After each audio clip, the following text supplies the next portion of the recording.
Warne Muraleedharan trophy के day one पे Australia ने जबरदस्त काउंटर अटैक किया है और श्रीलंका पूरी तरीके से बैकफुट पे आ गई है। गॉल श्रीलंका का फोर्ट कहा जाता है और वहां टर्निंग ट्रैक्स होती है, लेकिन ऑस्ट्रेलिया ने जिस तरीके की परफॉर्मेंस दी वो पूरी तरीके से डिजर्व करते हैं वर्ल्ड टेस्ट चैंपियनशिप का फाइनल खेलना। 330 for 2 on day one in Sri Lanka. आप समझ सकते हैं ये बहुत बड़ा स्कोर है, क्योंकि ऐसा नहीं है कि ये कोई फ्लैट पिच है। बॉल में काफी टर्न है, पिच अभी से ही ब्रेक कर रही थी, लेकिन ऑस्ट्रेलिया तैयार थी और जबरदस्त परफॉर्मेंस दी। उस्मान ख्वाजा, जिन्होंने अभी इंडिया के खिलाफ रीसेंट सीरीज में सिर्फ 20.4 की एवरेज से 184 रन्स बनाए थे 5 टेस्ट मैच में। जसप्रीत बुमराह को तो वो खेल ही नहीं पा रहे थे और सीरीज के बाद उन्होंने इंटरव्यू में कहा भी कि Jasprit Bumrah was unplayable for me. एक 72 का स्कोर भी था उस 184 में, तो आप समझ सकते हैं कि ओवरऑल बाकी मैचेस में उनकी परफॉर्मेंसेस कितनी खराब थी। और ऐसा लग रहा था कि एक 38 ईयर ओल्ड बैट्समैन जो कि 184 रन 20 के एवरेज से बना चुका है अपने होम में, शायद उसको खिलाना एक गलत डिसीजन होगा। लेकिन उस्मान ख्वाजा ने 5वीं सेंचुरी बनाई सब कॉन्टिनेंट में। उनके ऊपर अभी सिर्फ रिकी पॉन्टिंग और स्टीव स्मिथ हैं और जबरदस्त 147 नॉट आउट। साथ ही साथ स्टीव स्मिथ, जिनके 24 इनिंग्स विदाउट अ सेंचुरी गए थे और लग रहा था कि शायद उनका करियर भी अब डिक्लाइन पे है, पिछली 7 इनिंग में अपनी तीसरी सेंचुरी बनाई उन्होंने। 35th test 100 for Steve Smith और साथ ही साथ उन्होंने एक बहुत बड़ा लैंडमार्क क्रॉस किया। 15th batsman ever in test history to cross 10,000 test runs, और मेरे ख्याल से 10,000 test runs with an average of 50 plus is considered to be legendary. अगर आप इतना अचीव कर लेते हो then you are a great, और स्टीव स्मिथ ने तो ये अचीव किया है with an average of 55 plus. तो आप समझ सकते हो कि कितने कंसिस्टेंट रहे हैं स्टीव स्मिथ अपने टेस्ट करियर में to achieve 10,000 runs at an average of 55 plus. तो इन दोनों की जबरदस्त 195 रन की पार्टनरशिप और उसके पहले ट्रेविस हेड ने जो आउटस्टैंडिंग स्टार्ट दिया, उसके बेसिस पे ऑस्ट्रेलिया अब मेरे ख्याल से इस गेम में काफी आगे हो चुकी है। नेक्स्ट 3 डेज रेन प्रेडिक्शन है, नॉट 100%, लेकिन तीनों दिन रेन इफेक्ट रहेगा। आज भी खेल थोड़ा पहले खत्म हो गया, 81 ओवर्स हुए थे, 9 ओवर का खेल बाकी था, लेकिन ड्रिजलिंग स्टार्ट हो गई और धीरे धीरे वो तेज हो गई। तो ऑस्ट्रेलिया मेरे ख्याल से कल ज्यादा देर बैटिंग नहीं करेगा, मे बी शायद 1 घंटा और बैटिंग करे, क्योंकि पिच में ऑलरेडी टर्न है और शायद श्रीलंका को 400 के आसपास के टोटल पे बैटिंग करा दे। श्रीलंका ने अपनी टीम में 3 स्पिनर्स खिलाए और मेरे ख्याल से श्रीलंका को जो सबसे ज्यादा नुकसान हुआ वो हुआ उनके डिफेंसिव, आई वुड से, जो उन्होंने रिव्यूज लिए हैं, इतना ज्यादा डर डर के रिव्यू ले रहे थे कि वो उन्हें नुकसान हो गया। ट्रेविस हेड को उन्होंने प्लम लेग बिफोर कर दिया था, मगर रिव्यू नहीं लिया कि नहीं हम श्योर हो जाते हैं। उस्मान ख्वाजा को उन्होंने कॉट बिहाइंड करा दिया, लेकिन उन्होंने रिव्यू नहीं लिया। साथ साथ ड्रॉप्ड कैचेस भी रहे। स्टीव स्मिथ का 1 रन पे कैच छूटा और स्टीव स्मिथ ने उसके बाद कोई चांस नहीं दिया। स्टीव स्मिथ के कैलिबर के प्लेयर्स को आप जल्दी पकड़ सकते हो तो ठीक है, वरना उसके बाद ये इसी तरीके से आपको पूरे दिन परेशान करते हैं। और वही हुआ श्रीलंका के साथ। ट्रेविस हेड, जिनको कि आज मेकशिफ्ट ओपनर बनाकर भेजा गया, ये चीज शुरुआत हुई थी 2 साल पहले की बॉर्डर गावस्कर ट्रॉफी जो इंडिया में हुई थी वहां पर, जहां ट्रेविस हेड को सरप्राइजिंगली पहले टेस्ट मैच से ड्रॉप कर दिया गया था। जी हाँ, पहले टेस्ट में ट्रेविस हेड को ड्रॉप कर दिया गया था क्योंकि वो सब कॉन्टिनेंट में बैटिंग नहीं कर पाते। वो श्रीलंका की पिछली टूर पे बहुत मिजरेबल परफॉर्मेंस दी थी उन्होंने, जहां उन्होंने सिर्फ 13 की एवरेज से बैटिंग की थी। तो इस वजह से पीटर हैंड्सकॉम्ब को मिडिल ऑर्डर में खिलाया गया था क्योंकि वो स्पिन के अच्छे प्लेयर हैं, लेकिन फिर डेविड वार्नर को तीसरे टेस्ट में कुछ एल्बो इंजरी हो गई और फिर ट्रेविस हेड ओपनिंग करने आए और ट्रेविस हेड ने ओपनिंग में आकर ऐसी बैटिंग की कि फिर सबको समझ में आ गया कि शायद सब कॉन्टिनेंट में ट्रेविस हेड से ओपन कराना एक सही डिसीजन है।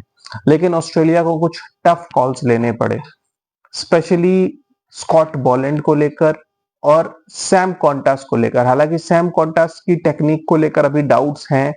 एक इनिंग्स जब आप डेब्यू करते हो then you have the ability to surprise, लेकिन उसके बाद Sam Konstas back to back 3 innings में फेल हुए थे और ऑडेशियस शॉट मेकिंग में भी शायद ऑस्ट्रेलिया में चल जाए, लेकिन यहाँ टर्निंग ट्रैक्स पे वो पकड़े जाते।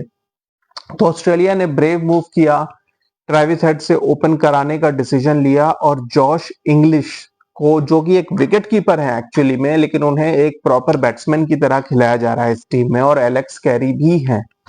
साथ ही साथ एक फास्ट बॉलर पिक करना था ऑस्ट्रेलिया को, हेजलवुड और कमिंस आपको बता दूं इस सीरीज में नहीं है, तो उन्होंने मिचेल स्टार्क को चूज किया ओवर स्कॉट बोलैंड, और मेरे ख्याल से ये ठीक डिसीजन है क्योंकि यहाँ पे फास्ट बॉलर्स को लंबे स्पेल्स नहीं मिलेंगे।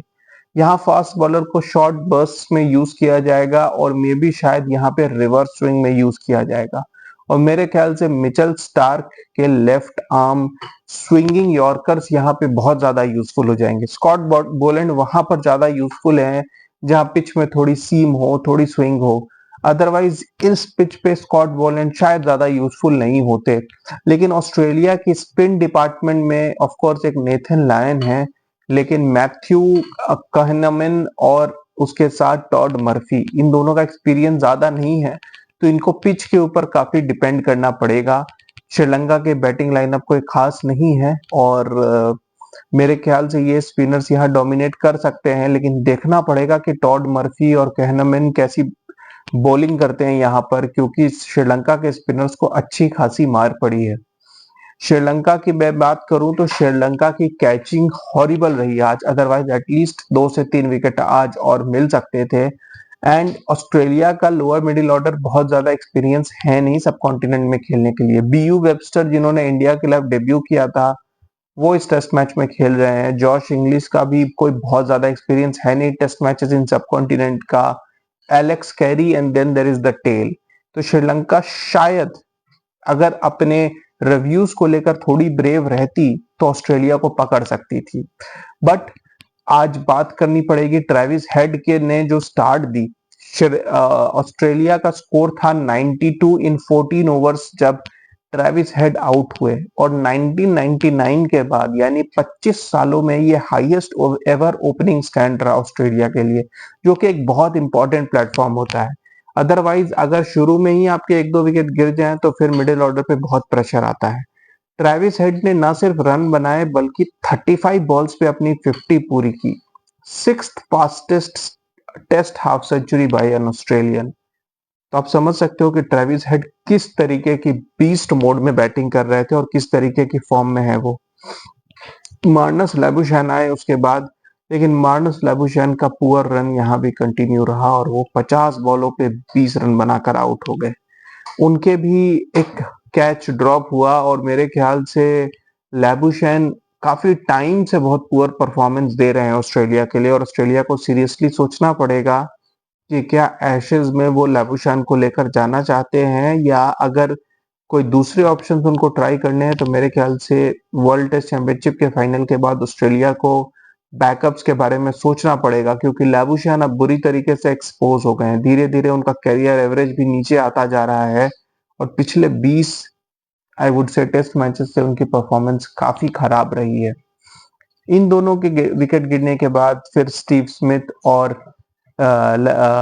उस्मान ख्वाजा ने 195 रन्स की अनबीटन पार्टनरशिप की, और अब देखना है कि स्टीव स्मिथ अपनी इस इनिंग्स को कितना आगे ले जा पाते हैं। आपको बता दूं कि स्टीव स्मिथ ने को सिर्फ 1 रन चाहिए था अपना 10,000 रन पूरा करने के लिए, और उसके बाद उन्होंने 100 रन और बनाए हैं, तो वो ऑलरेडी 15 से 14th पोजीशन पे जा चुके हैं। यूनिस खान को वो क्रॉस कर चुके हैं, और 18 रन और चाहिए तो फिर वो सुनील गावस्कर का भी स्कोर क्रॉस कर जाएंगे। इसके बाद वो कितना ऊपर जा पाते हैं ये देखना इंटरेस्टिंग होगा। जो रूट फिलहाल इन सब की पकड़ से बाहर दिख रहे हैं, और मेरे ख्याल से बहुत जल्द केन विलियमसन भी 10,000 ग्रुप को ज्वाइन कर लेंगे। रहा सवाल विराट कोहली का, तो वो अभी रेलवेज की तरफ से के अगेंस्ट दिल्ली की तरफ से रणजी मैच तो खेलने जा रहे हैं, लेकिन उसके बाद back to back white ball series है, तो मुझे ये मैच खेलने का कोई सेंस समझ नहीं आया। अभी इंग्लैंड के खिलाफ ओडीआई सीरीज है, फिर चैंपियंस ट्रॉफी है, फिर आईपीएल है, तो ये रेड बॉल गेम खेलने का क्या फायदा है। मेरे ख्याल से आईपीएल के बाद वो खेलते तो बेहतर होता। इंग्लैंड जाने से पहले।